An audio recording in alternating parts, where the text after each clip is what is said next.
പ്രഭാഷകൻ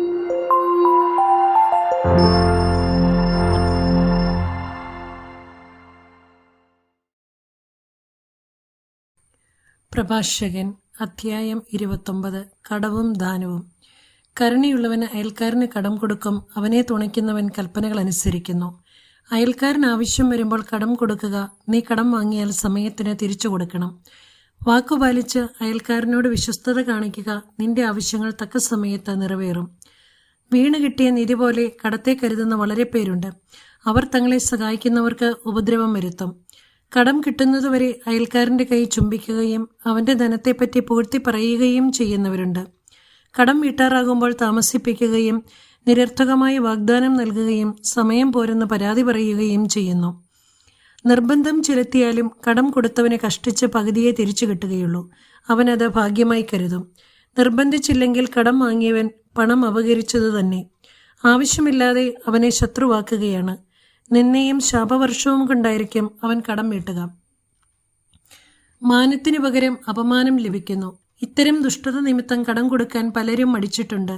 ആവശ്യമില്ലാതെ വഞ്ചിതരാകാൻ അവർ ഭയപ്പെടുന്നു. എങ്കിലും നിർധനരോട് കരുണ കാണിക്കണം. നിന്റെ ദാനത്തിനു വേണ്ടി കാത്തിരിക്കാൻ അവൻ ഇടയാകരുത്.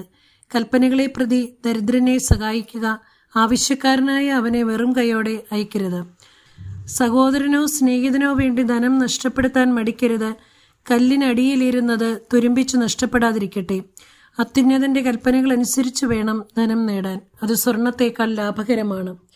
ദാനധർമ്മമായിരിക്കട്ടെ നിന്റെ നിക്ഷേപം. എല്ലാ തിന്മകളിലും നിന്ന് അത് നിന്നെ രക്ഷിക്കും.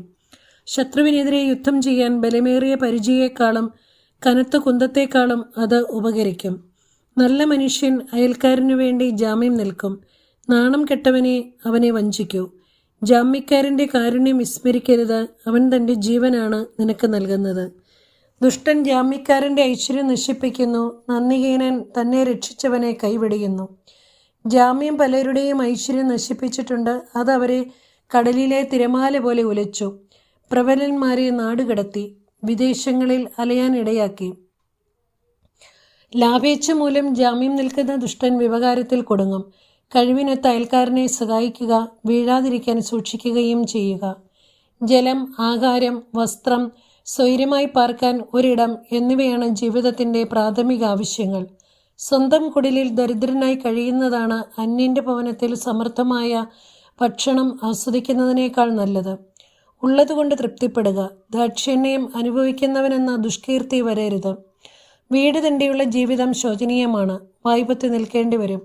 അന്യവീട്ടിൽ ആതിഥേയൻ ചമഞ്ഞ് നീ പാനീയം പകരും. എന്നാൽ നന്ദിയല്ല, പരുഷവാക്കുകളായിരിക്കും നീ കേൾക്കുക. ഹേ മനുഷ്യ, വന്നു മേശയൊരുക്കോ, എടുത്തു വിളമ്പോ, ഞാൻ ഭക്ഷിക്കട്ടെ. ഈ മാന്യനു വേണ്ടി സ്ഥലം ഒഴിഞ്ഞു തരിക. എൻ്റെ സഹോദരൻ വന്നതിനാൽ വീട് എനിക്ക് ആവശ്യമുണ്ട്.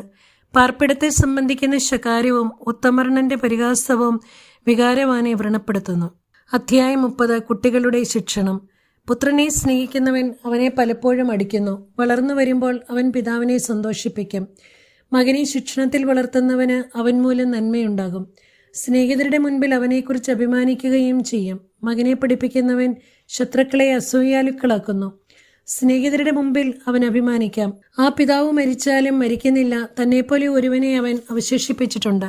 ജീവിച്ചിരുന്നപ്പോൾ അവൻ മകനെ കണ്ടു സന്തോഷിച്ചു. മരിക്കുമ്പോൾ അവന് ദുഃഖമില്ല.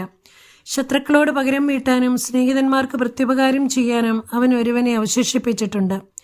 മകനെ വഷളാക്കുന്നവന് മുറിവ് വച്ചു കെട്ടേണ്ടി വരും. അവൻ്റെ ഓരോ നിലവിളിയും പിതാവിനെ വേദനിപ്പിക്കും. മരിക്കാത്ത കുതിര ദുശാഠ്യം കാണിക്കും. ശിക്ഷണം ലഭിക്കാത്ത പുത്രൻ തന്നിഷ്ടക്കാരനാകും. പുത്രനെ അമിതമായി ലാളിച്ചാൽ അവൻ നിന്നെ ഭയപ്പെടുത്തും.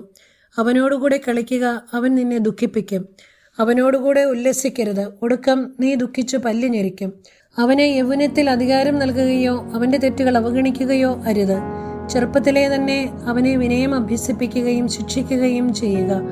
അല്ലെങ്കിൽ അവൻ അനുസരണമില്ലാത്ത നിർബന്ധ ബുദ്ധിയായി തീർന്ന് നിന്നെ ദുഃഖിപ്പിക്കും. മകന്റെ ലജ്ജാകരമായ പ്രവൃത്തികൾ നിമിത്തം ദുഃഖിക്കാതിരിക്കേണ്ടതിന് അവനെ ശിക്ഷണത്തിൽ വളർത്താൻ ശ്രദ്ധിക്കുക. ആരോഗ്യം. കഠിനമായി ശാരീരിക വേദന അനുഭവിക്കുന്ന ധനികനേക്കാൾ ആരോഗ്യദൃഢഗാത്രനായ ദരിദ്രനാണ് ഭാഗ്യവാൻ. ആരോഗ്യം സ്വർണത്തേക്കാൾ ശ്രേഷ്ഠമാണ്. ബലിഷ്ഠമായ ശരീരം അളവറ്റ ധനത്തേക്കാളും. ശരീരത്തിന്റെ ആരോഗ്യത്തെക്കാൾ മെച്ചപ്പെട്ട സമ്പത്തോ ഹൃദയാനന്ദത്തിലുപരിയായ സന്തോഷമോ ഇല്ല. ദുരിതപൂർണമായ ജീവിതത്തേക്കാൾ മരണവും മാറാരോഗ്യത്തേക്കാൾ നിത്യവിശ്രമവും മെച്ചപ്പെട്ടതാണ്. വിശപ്പില്ലാത്തവന്റെ മുമ്പിൽ വിളമ്പിയ വിഭവങ്ങൾ ശവകുടീരത്തിൽ നിവേദിച്ച ഭക്ഷണ പദാർത്ഥങ്ങൾ പോലെയാണ്. വിഗ്രഹത്തിന് ഫലങ്ങൾ അർപ്പിക്കുന്നത് കൊണ്ട് എന്ത് പ്രയോജനം? ഭുജിക്കാനോ ഘ്രാണം ആസ്വദിക്കാനോ അതിന് കഴിവില്ല. കർത്താവിനാൽ പീഡിതനാകുന്നവനും അങ്ങനെ തന്നെ. അവൻ ഭക്ഷണ പദാർത്ഥങ്ങൾ നോക്കി ഏങ്ങിക്കരയുന്നു. കന്യകയെ ആലിംഗനം ചെയ്തിട്ട് വിലപിക്കുന്ന ഷണ്ടനെ പോലെ തന്നെ.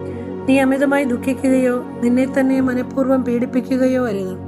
ഹൃദയാനന്ദം ഒരുവന്റെ ജീവനും സന്തോഷം അവന്റെ ആയുസ്സുമാണ്.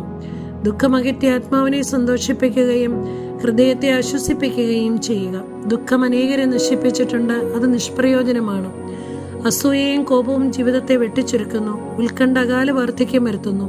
സന്തോഷവും നന്മയും നിറഞ്ഞവൻ ഭക്ഷണം ആസ്വദിക്കുന്നു. അധ്യായം 31. സമ്പത്തിന്റെ വിനിയോഗം. ധനത്തിലുള്ള അതിശ്രദ്ധ ആരോഗ്യം നശിപ്പിക്കുകയും അതേക്കുറിച്ചുള്ള ഉത്കണ്ഠ ഉറക്കമില്ലാതാക്കുകയും ചെയ്യുന്നു. ഉത്കണ്ഠ ഉറക്കത്തെ തടസ്സപ്പെടുത്തുകയും കഠിന രോഗം നിദ്രയെ ഇല്ലാതാക്കുകയും ചെയ്യുന്നു. ധനികൻ പണം കുന്നുകൂട്ടാൻ അധ്വാനിക്കുന്നു. വിശ്രമവേളയിൽ അവൻ സുഖഭോഗങ്ങളിൽ മുഴുകുന്നു. ദരിദ്രൻ അധ്വാനിക്കുന്നത് ഉപജീവനത്തിനു വേണ്ടിയാണ്. വിശ്രമിച്ചാൽ അവന് ദാരിദ്ര്യം വർദ്ധിക്കും. സ്വർണത്തെ സ്നേഹിക്കുന്നവന് നീതീകരണമില്ല. പണത്തെ പിന്തുടരുന്നവന് മാർഗഭ്രംശം സംഭവിക്കും. സ്വർണ്ണ നിമിത്തം പലരും നശിച്ചിട്ടുണ്ട്. നാശത്തെ അവർ മുഖാഭിമുഖം ദർശിക്കുന്നു. അതിനുവേണ്ടി ജീവിതം അർപ്പിച്ചിരിക്കുന്നവർക്ക് അത് കെണിയാണ്. ഭോഷന്മാർ അതിൽ വീഴും. കുറ്റമറ്റവനും സ്വർണത്തെ കാക്ഷിക്കാത്തവനുമായ ധനവാൻ അനുഗ്രഹീതനാണ്. അങ്ങനെയുള്ളവൻ ആരുണ്ട്? അവനെ ഞങ്ങൾ അനുഗ്രഹീതൻ എന്ന് വിളിക്കും. സ്വജനമധ്യേ അവൻ അത്ഭുതം പ്രവർത്തിച്ചിരിക്കുന്നു. ഈ വിധം പരീക്ഷിക്കപ്പെട്ട് കുറ്റമറ്റവനായി കാണപ്പെട്ടവൻ ആരുണ്ട്? അവന് അഭിമാനിക്കാൻ അവകാശമുണ്ട്. പാപം ചെയ്യാൻ കഴിവുണ്ടായിട്ടും അത് ചെയ്യാത്തവനും തിന്മ പ്രവർത്തിക്കാൻ സാധ്യതയുണ്ടായിട്ടും അത് ചെയ്യാത്തവനും ആരുണ്ട്? അവന്റെ ഐശ്വര്യം സ്ഥിരമായിരിക്കും. സമൂഹം അവന്റെ ഔദാര്യത്തെ പൂഴ്ത്തുകയും ചെയ്യും. വിരുന്നും വീഞ്ഞും. മഹാനായ ഒരുവനോടുകൂടെ ഭക്ഷണത്തിനിരിക്കുമ്പോൾ ആർത്തി കാണിക്കുകയും എത്ര വിഭവസമർത്ഥം എന്ന് പറയുകയും അരുത്. അത്യാഗ്രഹമുള്ള കണ്ണ് ദുഷിച്ചതാണെന്ന് ഓർക്കുക. കണ്ണിനേക്കാൾ കൊതിയുള്ളതായി സൃഷ്ടികളിൽ എന്താണുള്ളത്?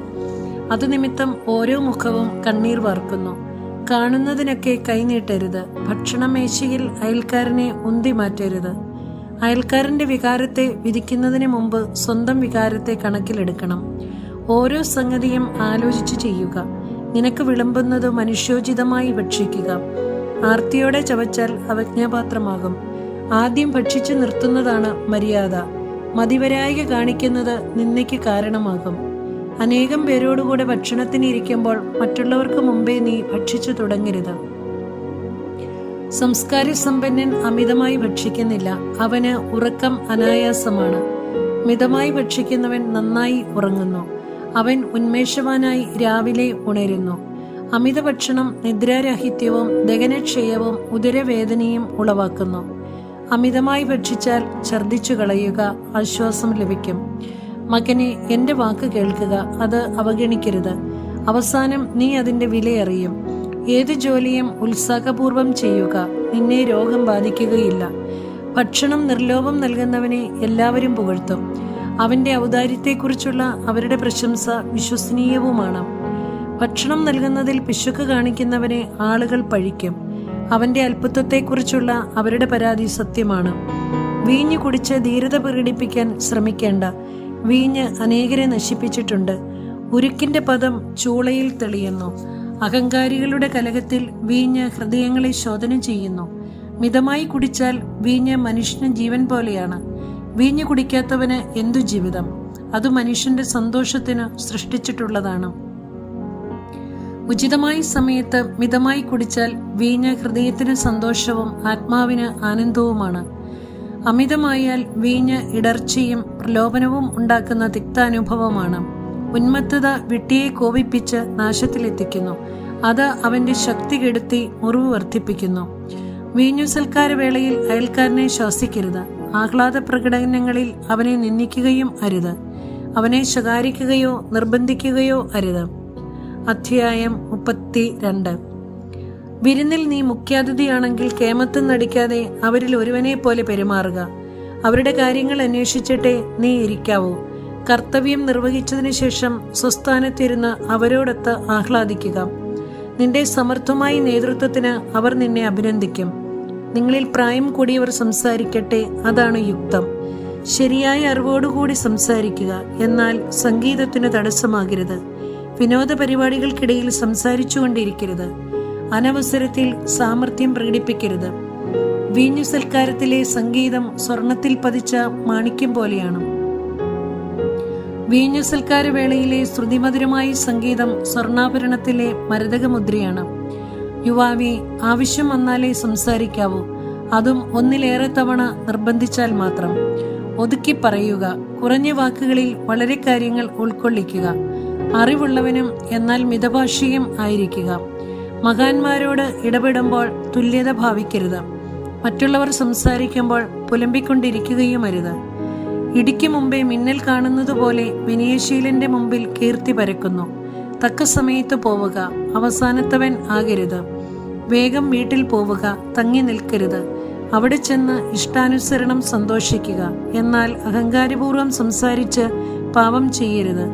തന്റെ ദാനങ്ങൾ കൊണ്ട് നിന്നെ സംതൃപ്തനാക്കിയ നിന്റെ സൃഷ്ടാവിനെ ഇക്കാര്യത്തിനു വേണ്ടി സ്തുതിക്കുക. ദൈവഭക്തി. കർത്താവിനെ ഭയപ്പെടുന്നവൻ അവിടുത്തെ ശാസനം സ്വീകരിക്കുന്നു. പ്രഭാതത്തിൽ ഉണർന്ന് അവിടുത്തെ അന്വേഷിക്കുന്നവന് കൃപ ലഭിക്കും. നിയമത്തെ അന്വേഷിക്കുന്നവൻ അതിൽ സംതൃപ്തി കണ്ടെത്തും, എന്നാൽ കപടനാട്യക്കാരൻ അതിൽ തട്ടി വീഴും. ദൈവഭക്തൻ ശരിയായി വിധിക്കും. നീതിപൂർവകമായ പ്രവൃത്തികളെ അവൻ ദീപം പോലെ പ്രകാശിപ്പിക്കും. ദുഷ്ടൻ ശാസന നിരസിക്കുകയും തന്നിഷ്ടം പോലെ തീരുമാനമെടുക്കുകയും ചെയ്യും. ബുദ്ധിമാൻ ഒരു നിർദ്ദേശവും അവഗണിക്കുകയില്ല. നിന്ദിനും ധിക്കാരിയുമായ മനുഷ്യൻ ആരെയും ഭയപ്പെടുന്നില്ല. ആലോചന കൂടാതെ ഒന്നും പ്രവർത്തിക്കരുത്. പശ്ചാത്തപിക്കാൻ ഇടയാവുകയില്ല. പ്രതിബന്ധങ്ങൾ നിറഞ്ഞ വഴിയിലൂടെ സഞ്ചരിച്ച് തട്ടി വീഴരുത്. നിരപ്പായ വഴിയിലും അമിതമായ ആത്മവിശ്വാസം അരുത്. വഴിയിൽ ശ്രദ്ധയോടെ നടക്കുക. ഓരോ പ്രവൃത്തിയിലും കരുതൽ വേണം. അതാണ് നിയമാനുഷ്ഠാനം. നിയമത്തിൽ വിശ്വസിക്കുന്നവൻ കൽപ്പനകൾ അനുസരിക്കുന്നു. കർത്താവിൽ ശരണപ്പെടുന്നവന് നഷ്ടം വരികയില്ല.